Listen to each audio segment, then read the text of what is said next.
ayudar cuando estoy dando la clase, ahora como estoy solo, me olvido nomás.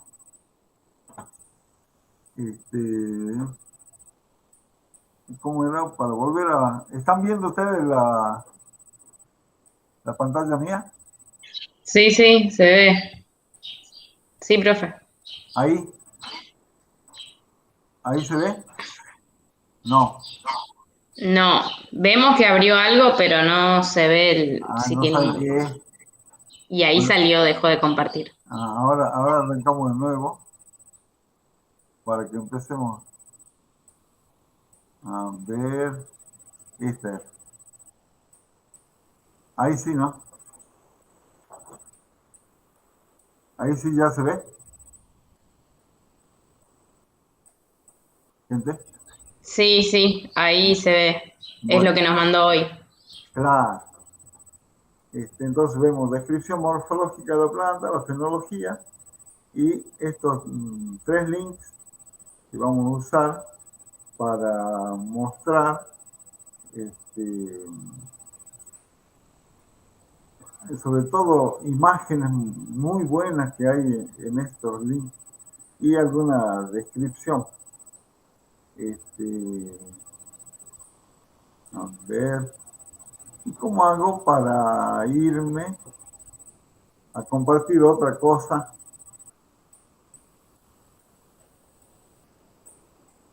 A ver ahí se ve. No, tiene que dejar de compartir esa pantalla y compartir otra u otra pestaña. Ah, bueno, ahí voy. ¿Bien?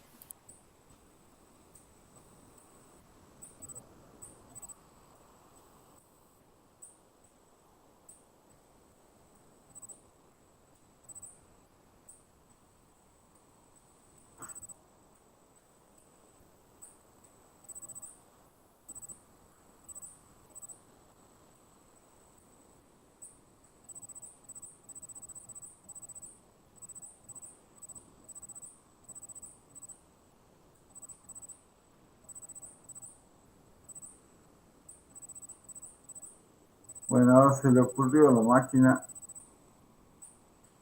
demorarse.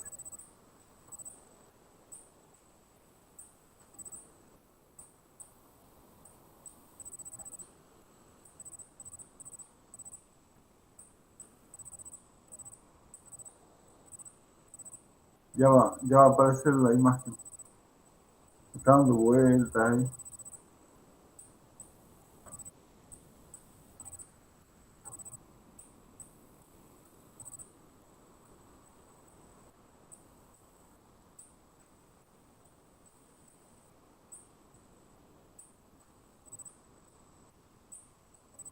No, se clavó la maldita.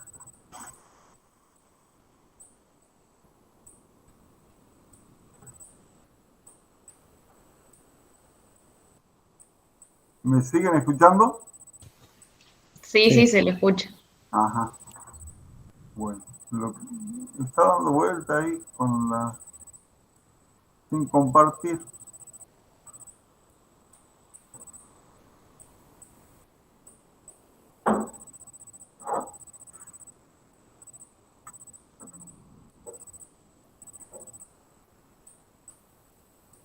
No, se clavó.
Buenas tardes.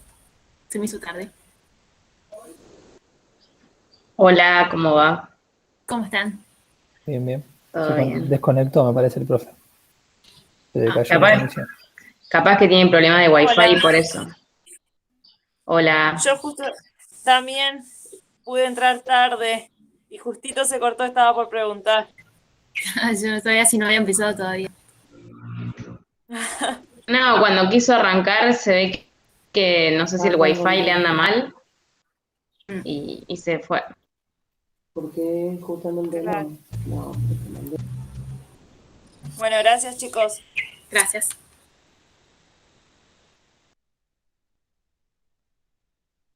Está muteado, profe. Ahí volvió. Ahí volvió. Ahora intentamos de nuevo volver a presentar.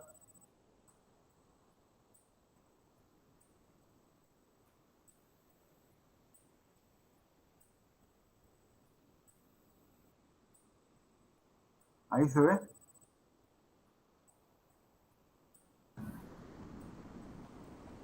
¿Se ve? Sí, profe, ahí se ve. Bueno, al fin.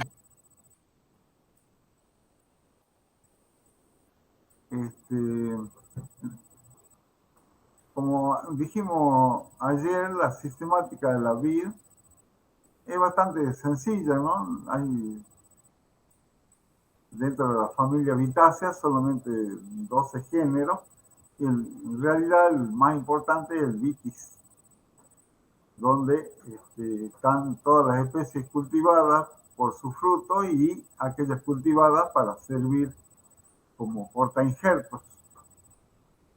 Y dijimos también ayer que habían especies que eran de origen americano y especies que eran de origen asiático, europeo.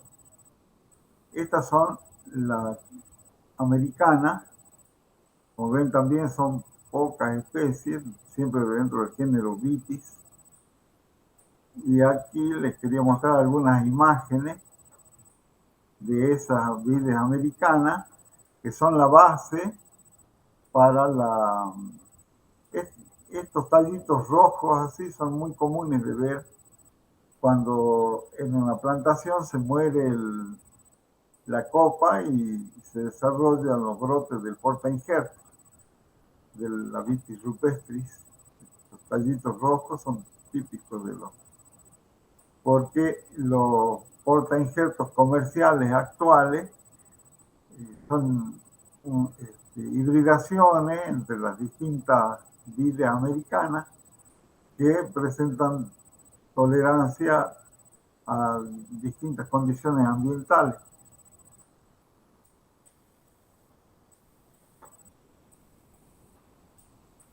Otra, en la Berlandieri, cordifolia, como ven, no tiene fruto, son similares a los comerciales, pero no son de gran calidad como las variedades seleccionadas, sea para vino o sea para uva fresca. La Vitis labrusca es la que en la zona de Cuyo le dicen uva chinche, que es de origen americano y por lo tanto su follaje y sus racimos tiernos tienen tolerancia. En realidad no son afectados para nada por los problemas sanitarios del verano con abundancia de lluvia. Esta es la que en la zona de Colonia Carolla le dicen frambuesa y hacen un vino muy particular. Colonia Carolla en Córdoba, ¿no? A pocos kilómetros de la capital. Hay una zona agrícola donde se produce esta uva que ellos cultivan una selección de Vitis labrusca, que ellos le llaman frambuesa, y hacen dos productos con esa uva. Por un lado vino y por el otro lado el jugo colado y pasteurizado, sin conservantes, que se vende sobre todo en casas de naturistas. en los años 40 del siglo XX salió una legislación nacional que prohibía el uso de estas variedades ajenas a la vitivinífera, y se prohíbe llamarle vino al producto que se obtiene de la fermentación de variedades como esta o de especies como esta, que es la Vitis-labrusca. Algunas zonas del país protestaron y lograron que el gobierno les conceda la excepción en virtud de la larga tradición que ya tenían ellos de cultivar la especie con fines económicos antes de la aparición de aquella ley famosa de prohibición. Entonces, conservaron el derecho de llamarle vino a lo que ellos producen, la zona de Colonia Carolla y el norte de la provincia de Buenos Aires, sur de Santa Fe, que se llamaba vino de la costa. Y es sobre la base de esta especie. Esta es otra. Fíjense que las hojas son siempre parecidas, la fruta es parecida. Esta es otra. Y esta es una curiosidad de aquí del norte de Argentina y sur de Bolivia, que aparece esta vitácea que todavía no está del todo clasificada, pero fíjense, ahí se ve una puntita de la hoja y se ve que tiene el borde aserrado, igual que las otras vitáceas. Y esta fruta que es comestible, pero no es de gran calidad como para convertirla en algo utilizable desde el punto de vista comercial. Pero sí, se han hecho experimentos en Bolivia de injertar sobre esta especie las variedades comerciales. Y tiene muy buena compatibilidad con la gran ventaja de acomodarse muy bien a ambientes secos, suelos muy pobres y arenosos, con muy baja capacidad de retención de agua y con escasa precipitación, porque la zona donde aparece en forma natural es el Chaco, lo que nosotros le decimos el Chaco. En Bolivia también hay una franja, al sur de Bolivia, hacia el este, hay una franja de territorio que tiene esas condiciones de extrema sequedad en el invierno y pocas precipitaciones en el verano. Entonces ahí se encuentra esta especie y tiene la gran ventaja de que, como está adaptada a ese ambiente, tiene raíces que conservan agua, como especie de la misma función que los tubérculos. Estas son raíces modificadas que generan en la época de lluvia una reserva de agua y entonces le permite a la planta brotar en plena estación seca.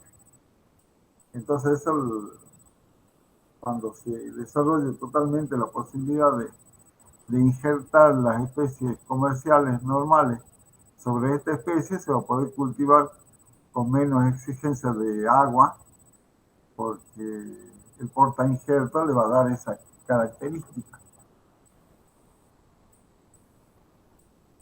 Bueno, esto es un esquema un poco complejo. Y estos son algunos porta injertos que se utilizan en la actualidad.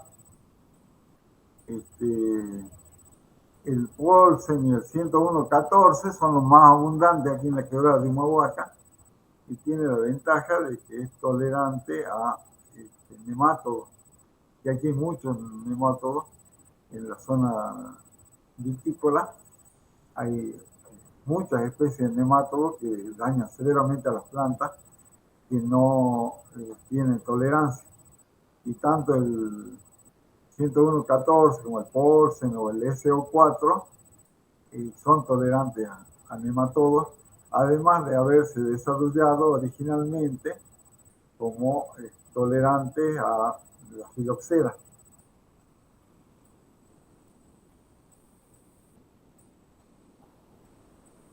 Bueno, aquí ya empieza la parte de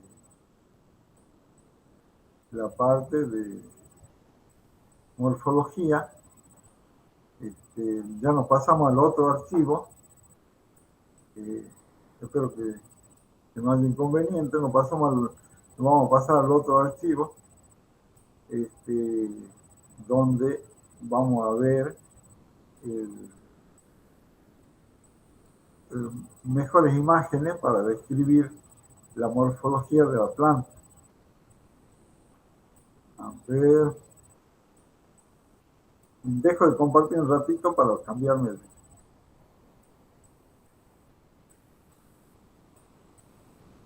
Ahí me cambio.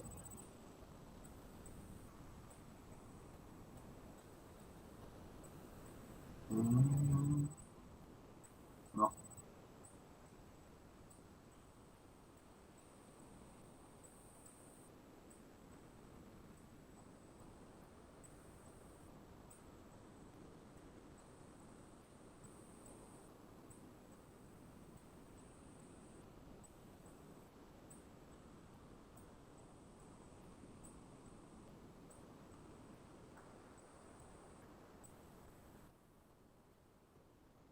Y se va a abrir ya el archivo.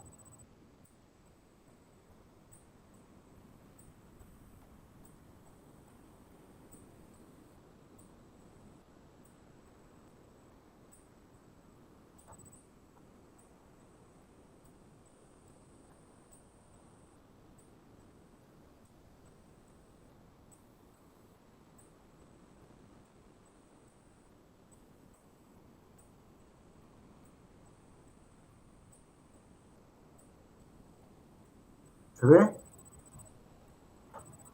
¿Se ve algo que dice la poda de la vid? Sí, sí, se ve. Bueno, parece que estamos logrando alguna pericia para navegar.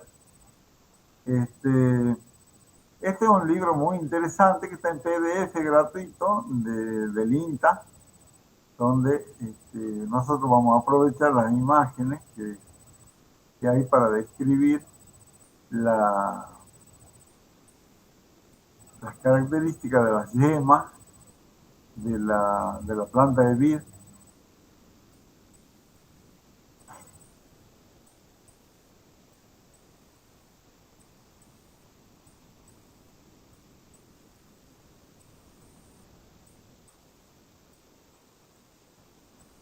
Aquí está.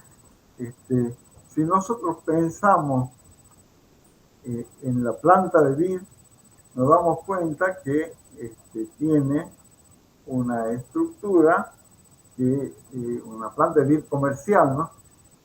Tiene una estructura que es permanente de la planta, que es toda la parte más gruesa, más rugosa del tallo y de las ramas, que pueden adoptar muchas formas. A veces se la poda en forma de vaso, haciendo un arbolito. En España es muy común esa forma de conducir las plantaciones. Y lo que es más común aquí en la Argentina es en espaldera, habitualmente con dos brazos. Esa es la estructura permanente de la planta. Entonces, si uno dice, ¿cuál es la estructura permanente de la planta? Es la raíz, la porción de porta injerto y la porción de y las ramas que se ha decidido permitir que la planta mantenga. Y sobre esa estructura permanente, ya vamos a ver después más imágenes, hay estructuras que son transitorias, que son de presencia solo en la época de crecimiento. Entonces, la estructura permanente es lo que queda después de la poda, con algunos restos de la estructura temporaria que apareció en el verano pasado y que va a permitir la aparición de las ramas nuevas para la primavera y el verano siguiente, donde se va a desarrollar la producción. Esto es un corte de una yema, que es la yema más visible. Si uno ve un tallo del año anterior, va a ver una yema, un cono, que si le hacemos un corte transversal, vamos a ver que no tiene un solo meristema, no es una yema única, sino que, como dice aquí, es un yemario que tiene esta yema primaria, una yema secundaria que pueden brotar o no, y una yema pronta. La yema primaria, esta más gorda del centro, se formó en el verano anterior a cuando yo estoy podando. Si yo estoy podando en julio, en agosto, esa yema se formó durante el verano anterior y está sin brotar, está dormida a la espera de la llegada de la siguiente primavera. Entonces, cuando yo podo, lo que hago es seleccionar algunas yemas de estas para que broten. Corto todo el resto. El resto de las ramas se cae. La corto. Y esta es la que va a brotar principalmente, la primaria.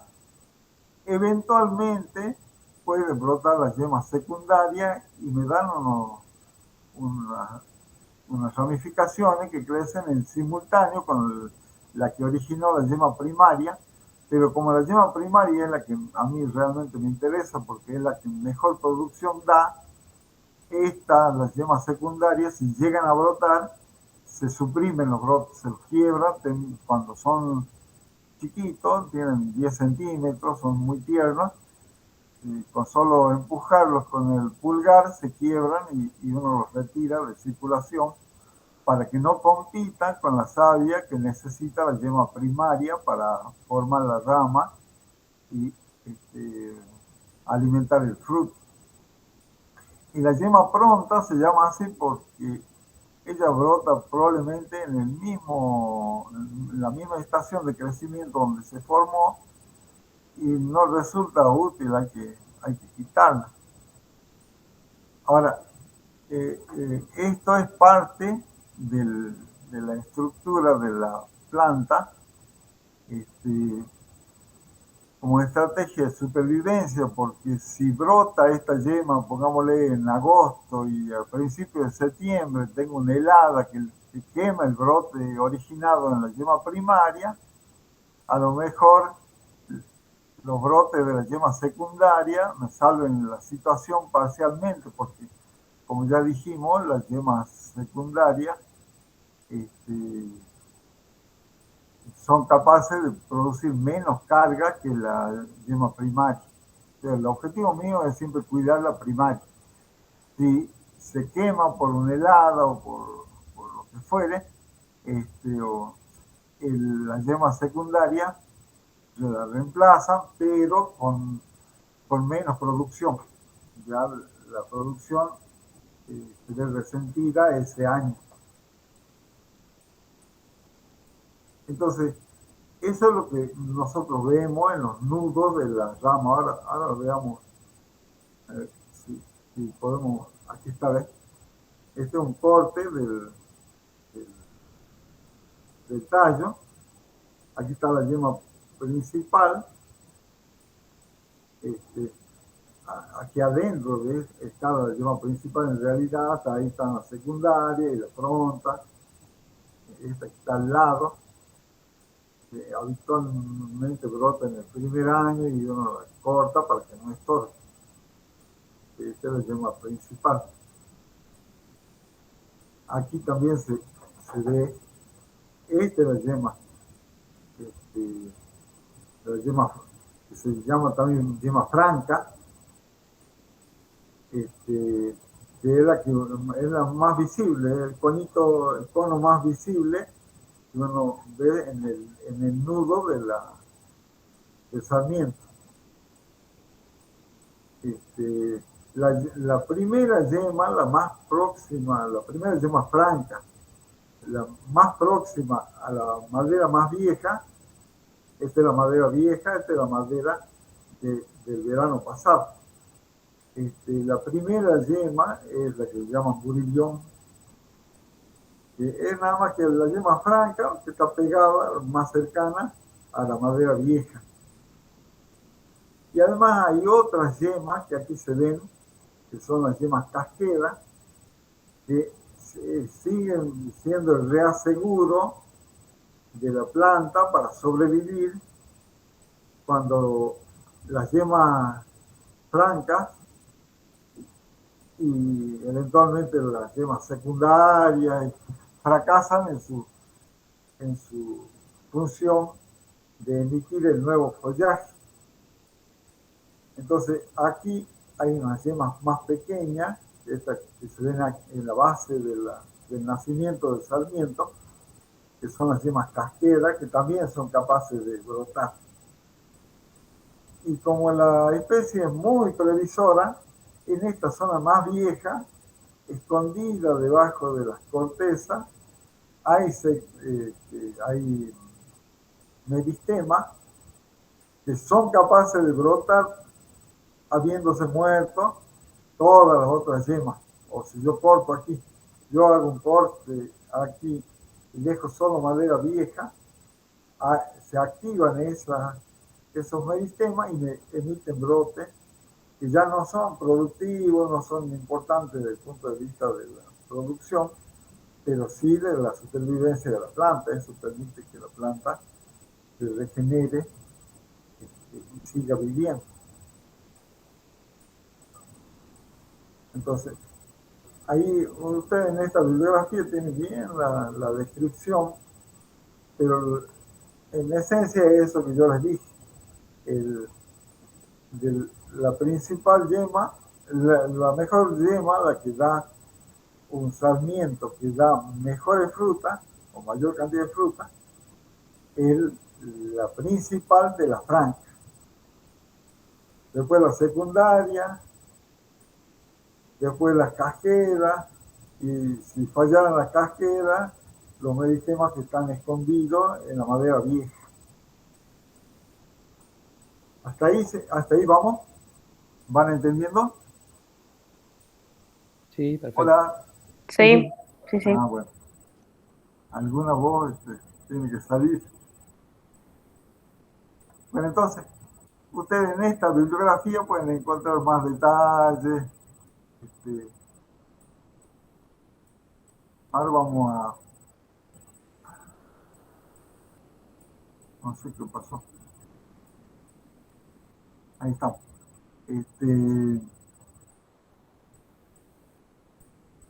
Ahora quería mostrarles una planta completa. A ver cómo era.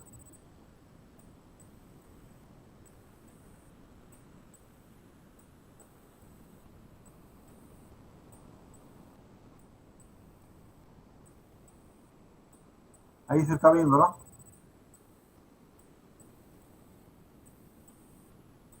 Se ve ahí, ¿no? Ahora sí, profe. Bueno, esta es la planta completa.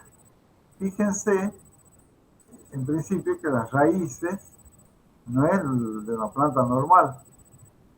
Una planta normal tiene una raíz pivotante muy profunda que hace de anclaje y una cabellera de raíces laterales como esta que se ve ahí en el dibujo, que son las responsables de la absorción del agua y los nutrientes del suelo. En una planta comercial no se ve esa raíz pivotante. Puede ser que alguna de las raíces la reemplace parcialmente y tenga un poco más de desarrollo que el resto. Pero en general lo que se ve algo parecido, cuando uno arranca una planta, se ve algo parecido a esto, que es una raíz cabellera o fibrosa, con muchas ramificaciones y que hacen de absorción y de anclaje. Eso en cuanto a, ¿y por qué eso? Porque las plantas comerciales se obtienen a partir de estacas. Entonces, cuando uno hace realizar una estaca, lo que logra es una raíz en cabellera y no una raíz pivotante normal, que sí estaría presente en el caso de que yo hubiera sembrado una semilla y hubiera logrado a partir de ahí el portainjerto. Aquí los portainjertos se hacen con estacas, se obtiene una raíz fibrosa y se la injerta con la variedad. Entonces, la base es el portainjerto, después sigue la estructura formada por el fenotipo de la copa, de la variedad que elegimos. Entonces tenemos el tronco principal, los brazos, hasta aquí, hasta los brazos, tenemos lo que yo les decía que es la estructura permanente de la planta. Eso lo vemos siempre. Mientras esté en su vida útil la planta, vemos esto. Y esto, que aquí están como denominados como pulgares, son las estructuras de renovación anual. Esta estructura, si la estamos viendo a la planta recién podada, sin haber brotado, es porque estamos en pleno invierno.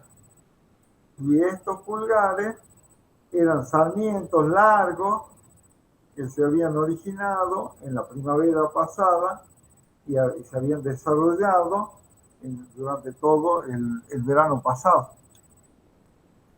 Entonces, del pulgar uno selecciona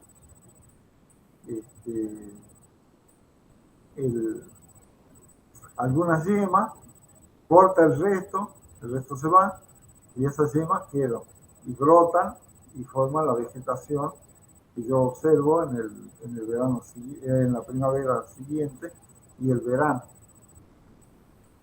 Hay una salvedad que hay que hacer, que estos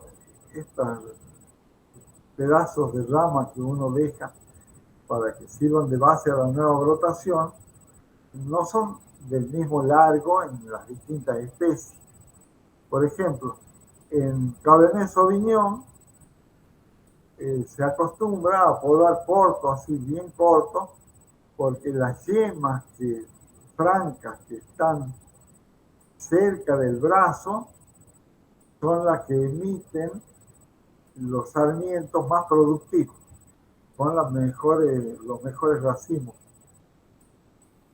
Mientras que las yemas francas que brotan más lejos si yo las dejara, que brotarían más lejos del brazo, esa sería menos productiva. Eso como en el Cabernet Franc como ejemplo. En el Cabernet como ejemplo. Se deja esto, a veces al pulgar le dicen pitón, que es cortito, tiene pocas yemas, un par de yemas, y de ahí salen gajos que son el asiento de la producción de ese año. Y hay otros que es indiferente. Por ejemplo, el Malbec, son tan productivas las ramas que se originan cerca del brazo como lejos del brazo. Con eso no habría problema en dejarle estos trozos de la rama más largos, porque las ramas que emiten son igualmente productivas, las alejadas del brazo que las pegadas al brazo. Y hay otra que hay que dejarle sí o sí largo el trozo de rama, hay que hacer una poda más larga o más yemas, porque las yemas cerca del del brazo, al revés que el Cabernet Sauvignon, son realmente las productivas. Hay una variedad interesante que se está poniendo de moda, que hay varias empresas de Mendoza que la han empezado a cultivar y hacen un vino especial, que es la primera uva tinta que trajeron los colonizadores españoles cuando empezaron a descubrir ambientes propicios parecidos a los de la península ibérica para cultivar y hacer el vino americano. Esos paisajes los encontraron, esos ambientes, esos terruños los encontraron primeramente en Perú. Y ahí implantaron dos variedades que eran las más comunes en aquella época en Europa, antes de la aparición de todas estas plantas, estas variedades actuales. Una es una uva blanca, que se llama Moscatel de Alejandría, que tiene una valla multipropósitos. Es muy buena porque es muy productiva como variedad, ¿no? Es muy productiva. Con esa variedad se hace vino.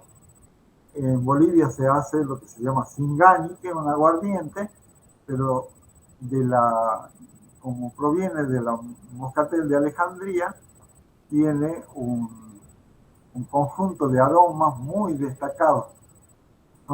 El conjunto de aromas del Singani es delicioso. Y entonces cuando alguien le dice, ¿querés probar el Singani que hice? Uno en el acto se da cuenta si lo hizo con Moscatel de Alejandría o con cualquier otra variedad, porque es totalmente distintivo el aroma, el conjunto de aromas que proporciona la Moscatel de Alejandría. Bueno, esa variedad la trajeron los españoles cuando empezaron a descubrir que había un ambiente favorable en América, y no los primeros que descubrieron, que eran alrededor del Caribe, que ahí las plantas no se acomodan bien. Cuando empezaron a descubrir hacia el sur, invadieron el imperio incaico, ahí se dieron cuenta de que podían cultivar las variedades europeas y empezar a hacer vino. Y la otra variedad es esta otra que les decía, que en la actualidad se llama criolla chica, que tiene una valla pequeñita parecida a las variedades modernas, que se llamaba, en aquella época se llamaba el listán prieto. Y esa variedad tiene la característica esta que les decía, de que las yemas francas, un poco más alejadas del brazo, son las que dan los sarmientos más productivos. Entonces, a esa variedad hay que podarla larga, porque si no la poda cortita va a dar mucha hoja y poca fruta. Por eso, en cambio a la Malbec, uno la puede podar corta o larga, y las yemas son indistintas en cuanto a su capacidad productiva. Y a la Cabernet Sauvignon la puede podar corta, o la poda en general corta, porque sabemos que las yemas francas son las mejores para producir, son las más cercanas al tallo, al brazo. Entonces, bueno, ya tienen una idea de cómo es la estructura de la planta. Aquí vemos una planta vivo que ha sufrido el embate del agua del río que le llevó. Y aquí al costado está, este es un manojo de 25 plantas, de vivero comercial, que está la planta completa ya. Está el sistema de raíces en cabellera del porta injerto, y aquí en el extremo están las pequeñas púas con la variedad. Entonces, en esta etiquetita está consignado el portainjerto y la variedad de la que se trata.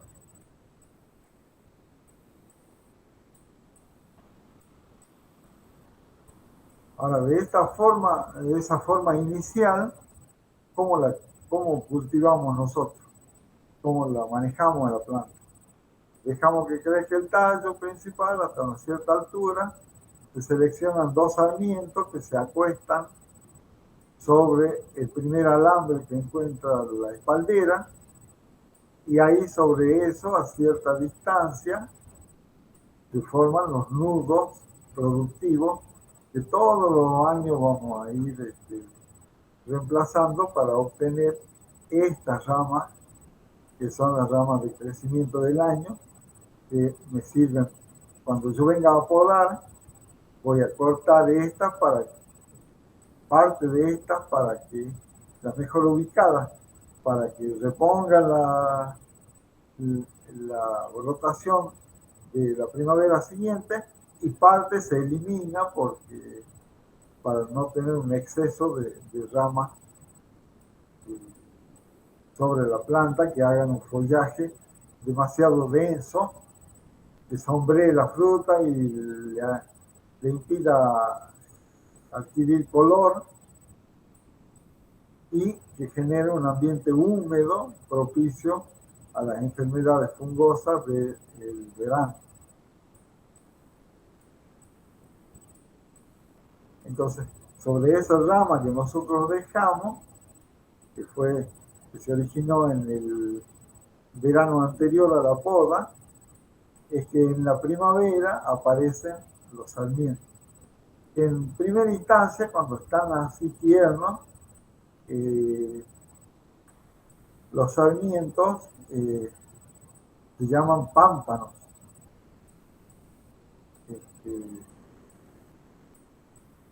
Que es cuando están así completamente verdes. Cuando ya toman este color canela, ahí ya dejaron de llamarse pámpanos, es la misma rama, pero ya se llama sarmiento. Entonces, estos pámpanos recién salidos, fíjense que emitieron una hoja, otra hoja, y aquí ya está la presencia del racimo. Después siguen hoja, puede haber otro racimo, y después sigue creciendo y ya deja de emitir racimos. Los racimos están siempre cerca de la rama madre del año anterior, y las hojas cumplen, por supuesto, con el rol de alimentar al racimo y de juntar reservas en los tallos, sobre todo en este tallo, que va a ser el asiento de la poda del año siguiente, la base para podar al año siguiente. O sea, en el próximo invierno, estos tallitos que ahora son verdes van a ser de este color canela, y los podaremos para formar las ramas productivas de ese año.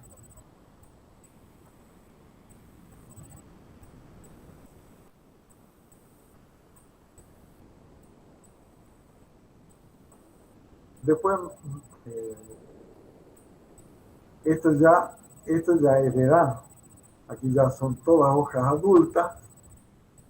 Evidentemente aquí hubo un trabajo de raleo de hojas porque los racimos están muy expuestos. Esto se hace en ambientes donde el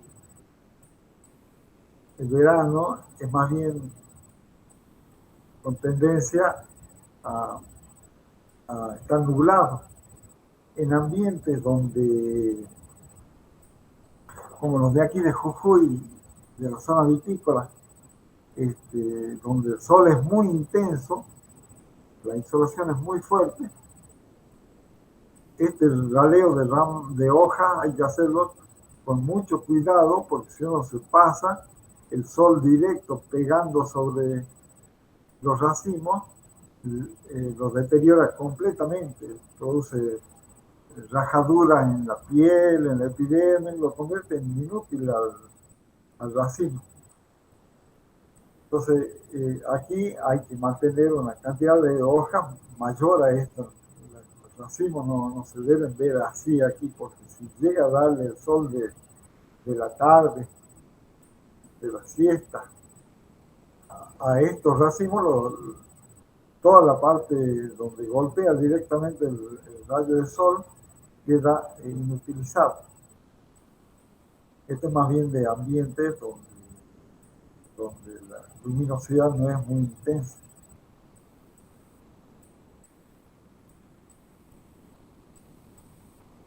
Bueno, después de esto, ahí ya estamos atentos para cuando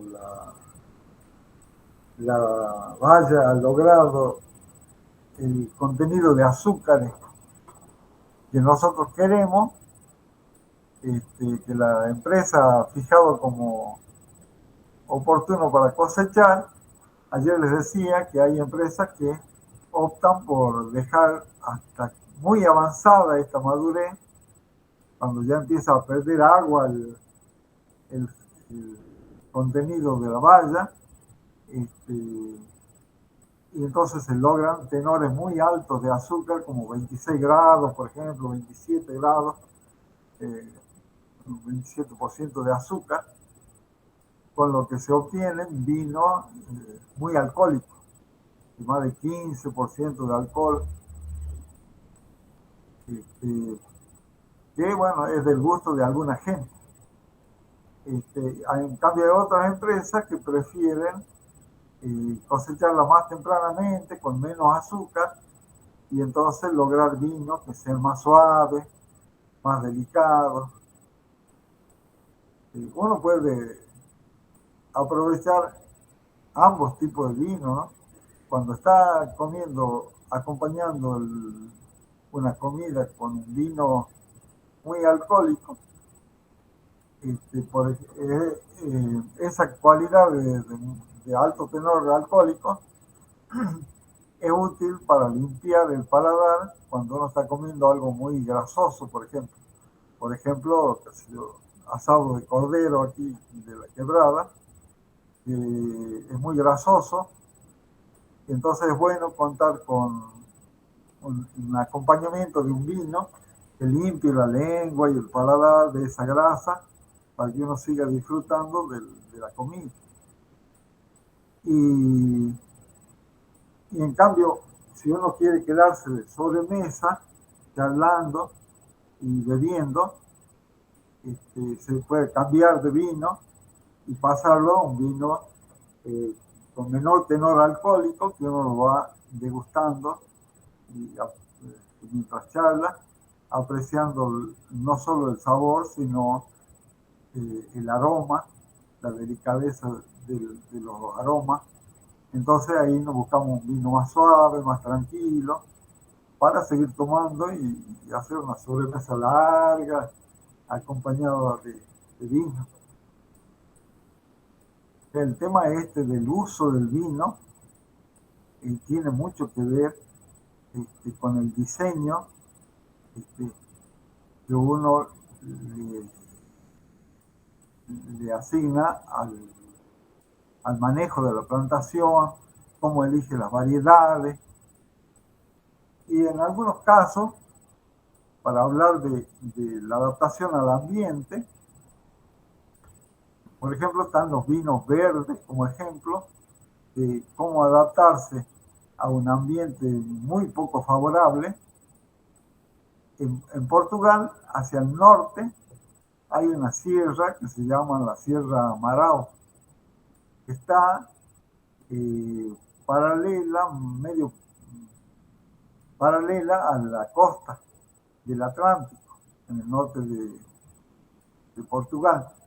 Esa sierra impide que los vientos cargados de humedad del Atlántico sigan avanzando hacia el continente, los detiene a esos vientos y descarga entonces la lluvia en la cara de la montaña que da hacia el Atlántico. Y al otro lado de la montaña el ambiente es seco. Entonces ahí se forma la posibilidad de hacer vinos muy distintos, con pocos kilómetros de diferencia. De la cresta de la montaña hacia el este están los vinos que se obtienen en un ambiente seco, que son famosos de Portugal. Los vinos con alto contenido de alcohol, muy aromáticos, vinos que son muy conocidos desde hace mucho tiempo. Pero resulta que los que viven para el lado del Atlántico, que tienen un ambiente poco favorable, pues llueve mucho, también querían hacer vino.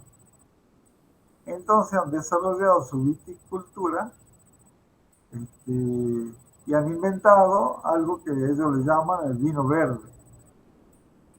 El vino verde es un vino con muy pobre contenido de alcohol, porque la uva no alcanza a juntar azúcar suficiente porque las lluvias no la dejan. Entonces ellos cosechan a la uva casi inmadura, obtienen un vino con poco contenido alcohólico y le agregan un elemento a la elaboración que es incorporarle el dióxido de carbono en forma de burbujitas muy sutiles que no alcanza a ser un espumante como el champán, que tiene muy notoria la presencia de esas burbujas, y entonces hacen un vino pobre en contenido alcohólico, lo cual no le daría una buena conservación a priori, pero con la ayuda de ese agregado de dióxido de carbono, sí logra una mejor conservación. Y entonces, en los restaurantes, para servirlo, es toda una ceremonia. Cuando alguien pide un vino verde, aparece un carrito con 3 personas. Uno que empuja el carrito, otro que abre la botella y la sirve, y sirve las copas, y un tercero que las reparte en las mesas. Ahora, ¿por qué la sirve ese personaje del equipo de servidores? La sirve porque él quiere que se note la presencia de esas burbujas. Entonces toma la copa con la mano izquierda, la botella con la mano derecha, la eleva y larga un chorrito como si fuera una fuente así, que hace un arco y cae dentro de la copa desde una cierta altura, y eso hace que se noten las burbujas. Entonces sirve, le entrega al que alcanza hacia la mesa y él reparte. Bueno, toda una ceremonia que habla, que resalta la importancia del vino. Y bueno, sirve para que le hace centuria. Los portugueses aprovechan una zona que en realidad no es nada favorable para el vino. El asunto es desarrollar una estrategia de presentar el producto que lo haga atractivo. Entonces lo llenan de ceremonias y de cosas, pero es para poder aprovechar el ambiente ese y la posibilidad de hacer un vino distinto. ¿Alguien ha visto esa ceremonia alguna vez? No, yo no. No, Yo la vi una vez en Río de Janeiro, en un restaurante, y no se me ocurrió pedir, almorcé con Coca-Cola, porque no se me ocurrió pedir ese vino por lo caro que era, pero sí vi cómo lo servían en otras mesas. A ver, ¿Y verde, profe, lo llaman solamente porque tiene menos contenido de alcohol o por algo en especial? no es verde porque la uva que se cosecha es medio verde. Y se ve así el color del vino, digamos. Claro, y el vino es medio verdoso también. En general es uva blanca. Este,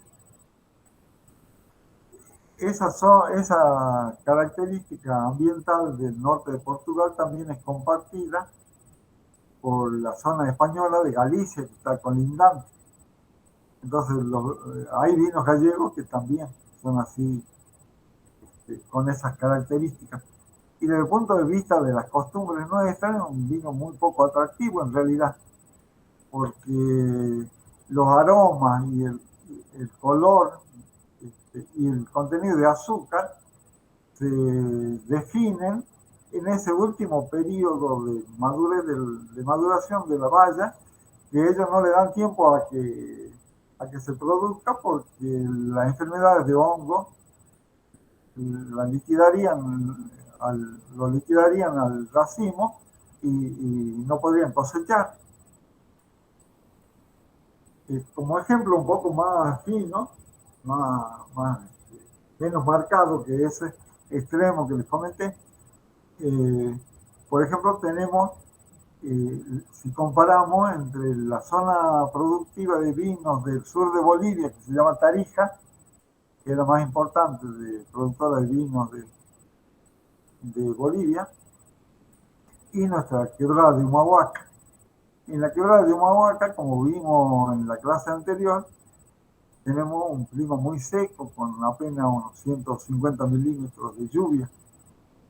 En Tarija es normal una precipitación anual de 300, 400 milímetros.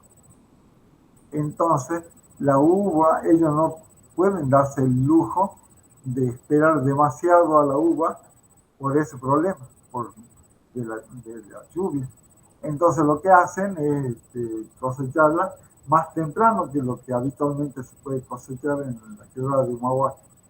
Entonces los vinos del sur de Bolivia son menos fuertes, menos potentes, menor tenor alcohólico, menor color menos intenso, que los que se pueden generar en la quebrada de Humahuaca. Pero eso no quiere decir que no haya una variedad muy atractiva de vino que ofrezca esa zona. Y de hecho ellos la usan en el turismo. Hay hoteles que uno reserva ahí y puede optar por una gama de recorridas por bodega de distinto nivel para degustar los vinos. Vinculan el turismo a la producción de vino.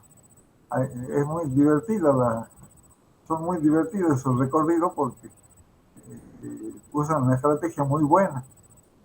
Ellos empiezan el recorrido en las bodegas, bebiendo de a sorbitos los vinos que ofrece la bodega, con una explicación, toda una historia, con el enólogo ahí presente. Entonces uno prueba y le hacen notar las diferencias, y a medida que van pasando las bodegas, la tercera o cuarta bodega, ya está todo el mundo bastante alcoholizado, y termina el recorrido en un gran salón donde están todos los productos de todas las bodegas que se han visitado.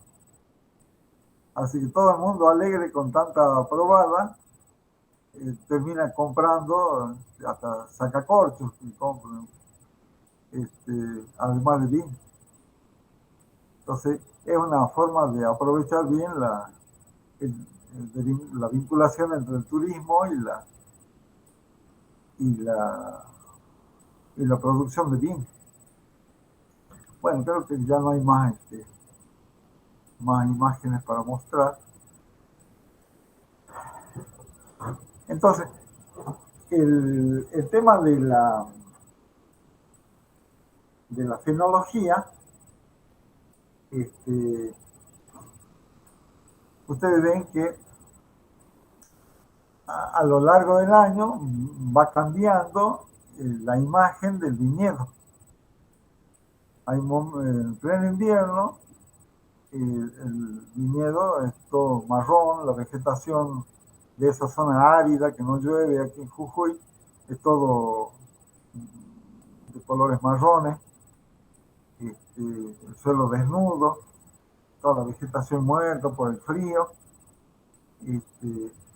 Apenas empiezan a aparecer los sarmientos, aquí tenemos una yema de la poda, y fíjense que aquí al lado, hacia la derecha, ya la yema se nota hinchada, ya no es cónica, puntuda como cuando recién podé, sino que ya empezó a hincharse la yema. Después brota esa yema y aparecen los sarmientos, digo los pámpanos, que después se van a llamar sarmientos, y en este momento uno hace el raleo. Después de eso aparece la floración. Esta es flor cerrada, a la izquierda, flor cerrada, aquí ya en plena floración, ahí se notan los estambres. Aquí ya hay bayas cuajadas, y me faltó una etapa intermedia que se llama el embero. A ver si lo encuentro. El embero, que es cuando no sé por qué no está, no lo tengo aquí. El embero, que es cuando, aquí está, cuando el fruto inicia la presencia del color. La primera tonalidad rojiza del fruto, ese es el embero. Alrededor, ¿y por qué nosotros vigilamos esto? Porque hay tareas que se pueden hacer. Si yo hago una aplicación de alguna hormona de crecimiento en la época anterior al embero, logro mayor tamaño de fruta, de baya. O si, por ejemplo, aplico una sal de potasio, eso incide en la calidad de la fruta de manera distinta si es antes del embero o si es después del embero. Antes del embero logro mejor tamaño, y después del embero o durante el embero lo que logro es una mejor y mayor uniformidad en la coloración. Por eso es interesante en embero aplicar alguna sal de potasio para que lo absorba el racimo y se haga más uniforme la maduración. Eso es ventajoso porque cuando uno toma una muestra para decidir el momento de la cosecha, hay que tener mucho cuidado, porque si el racimo es muy desuniforme, no voy a tener una buena idea de si ya me conviene cosechar o no. Y si yo logro que se uniforme un poco más, ya ahí las muestras son más fáciles, y podemos estar más seguros. Y bueno, y después el fruto maduro. Con respecto al fruto maduro, como dije, las empresas tienen distintas políticas. El caso de, ya hablamos, una con menos azúcar para lograr menor tenor alcohólico, un vino para tomar durante una conversación sostenida,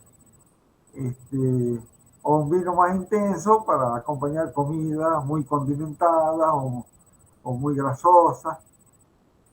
Después hay otra clase de vinos que se hacen con la uva sobremadura. La dejo a la uva que se pase, que empiece a arrugarse incluso, que tenga muy bajo contenido de agua.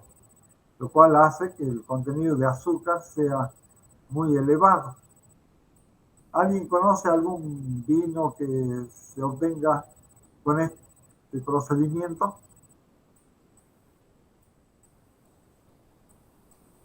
¿Nadie? Los vinos dulces.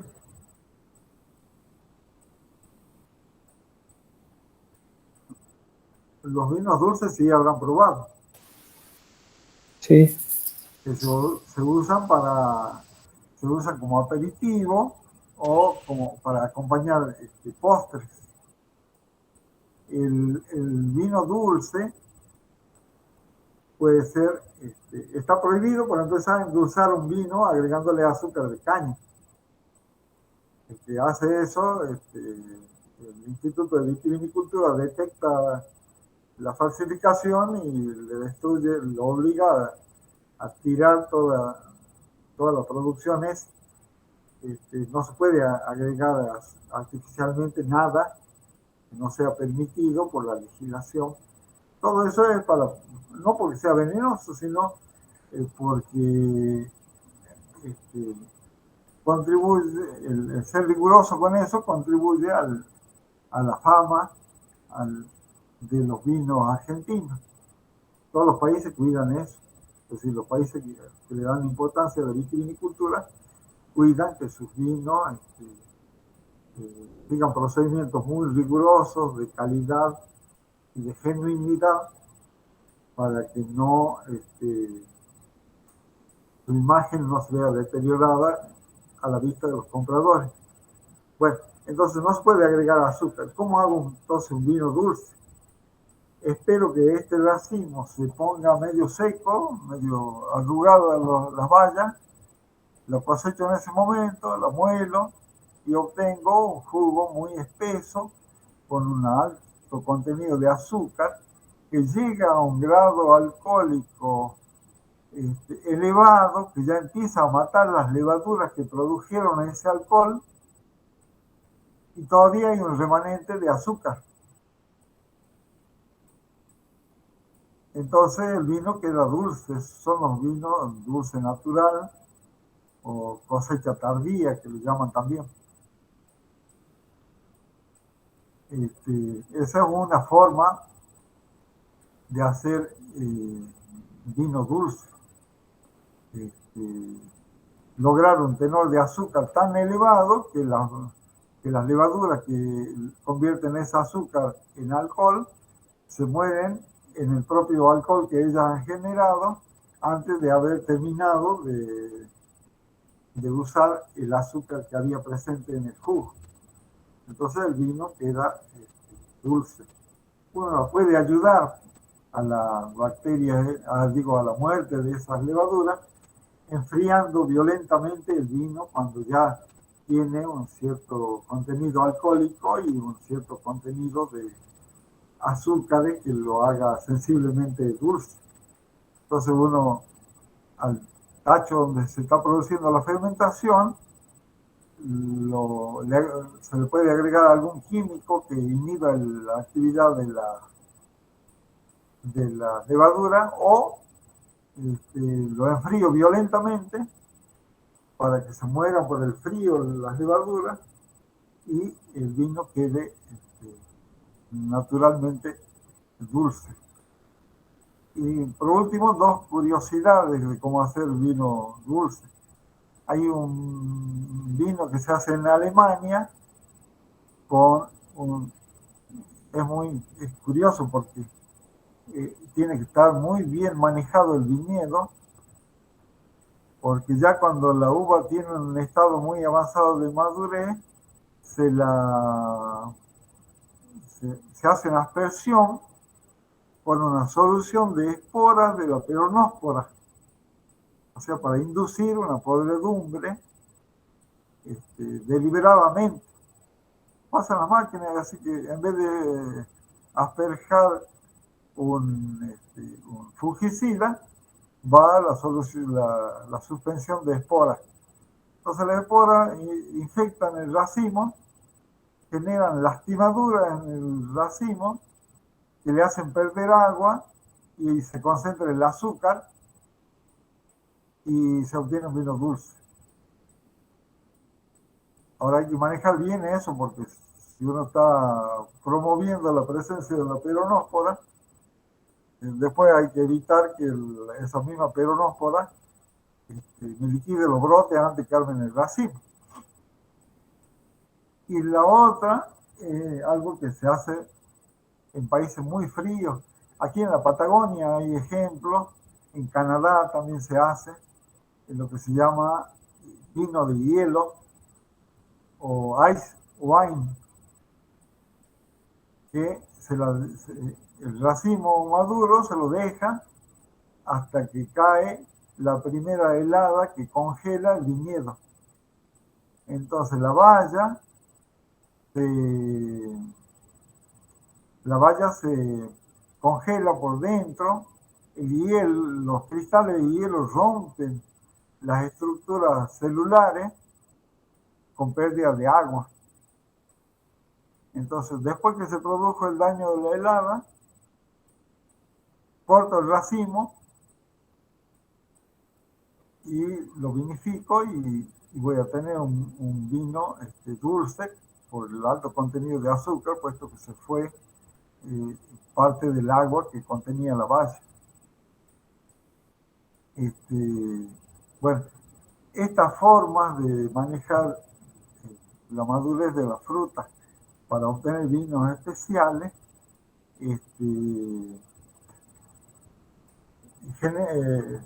tiene la característica de que la producción es muy escasa. Yo, al perder agua, al perder producción, kilos de fruta, pierdo litros de vino. Entonces esos vinos se venden en botellas chiquitas, son muy caros, tienen esa característica.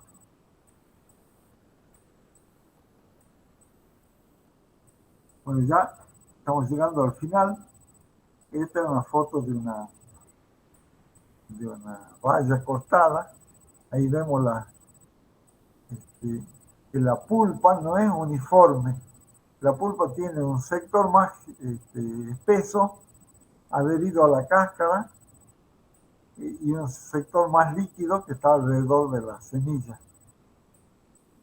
Las semillas, en cuanto a la maduración, son útiles para lo que, como medida adicional de la madurez. Una semilla tierna, verde clarito, es señal de que la uva en general le falta madurez.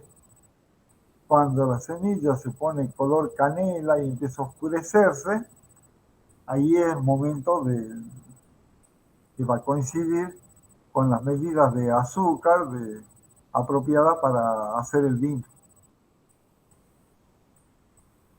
Bueno, a ver, vamos a dejar de compartir esto. ¿Gente no se han dormido? ¿Les ha gustado? No, está bueno. Sí, sí, profe, está bueno. Bueno, me alegro, chicas, ustedes me apoyan moralmente. A ver si logro compartir.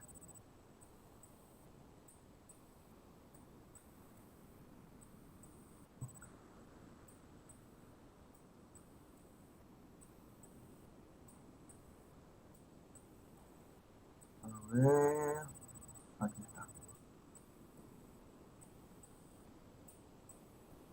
Fíjense que aquí hay un artículo debajo de fenología, sereno, debajo de fenología, hay, bueno, pueden ver fotos muy buenas de todo eso que yo les mostré, que yo les fui contando de cómo va cambiando la vegetación de la planta a lo largo del año. Y hay fotos muy buenas en este que dice Martínez Carrá, de España. Ahí revísenlo al archivo ese, van a ver una multitud de fotos muy buenas sobre el tema de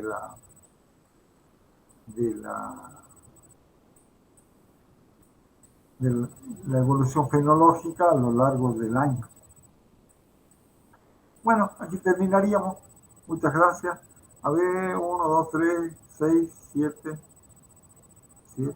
Hay un montón de gente que me falta. Otini, ¿no está? No. Me parece. Polisa, tampoco. Asame, Presente. ¿Asame está? Estoy. Ah, bueno. Muy bien, gracias. López, no. Zárate, tampoco. Gallo, tampoco. Presente. No, sí, Sí. profe. Bueno. Es que Perdón, no me podía poner el coso, se me tildó. Porque te marcaste toda la clase y te vengo a declarar ausente. No, si se me cortó toda la clase, pero estoy. Bueno. Calamante está. Lorenzo sí está. Flores sí está. Y el Porto Conan no está. Me falló uno de los Jugenios. Bueno, muchas gracias, chicos. Falto yo, profe. Próximo. Profe, Sí. falto yo. No sé si... No, sí, ya te había puesto. Bueno. Estaba antes porque la crucecita con los 6 primeros que entraron ya estaban marcados. Bueno. Como presentes. Profe, Sí, el martes es feriado, ¿no? no me digas. ¿Día del estudiante o no? No sé si lo... Día del estudiante. Bueno, lo dejamos para el jueves. Total, nosotros tenemos posibilidad de seguir un martes más al final. No hay drama. Entonces el jueves. Preparo todo para el otro jueves. Bueno, profe. Genial. Muy bien. Bueno, gusto, chicos. Gracias. Muy bien. Bueno. Chao, nos vemos. Chao, profe. Chao, profe. Nos vemos. Luego. Chao. Chao, chao.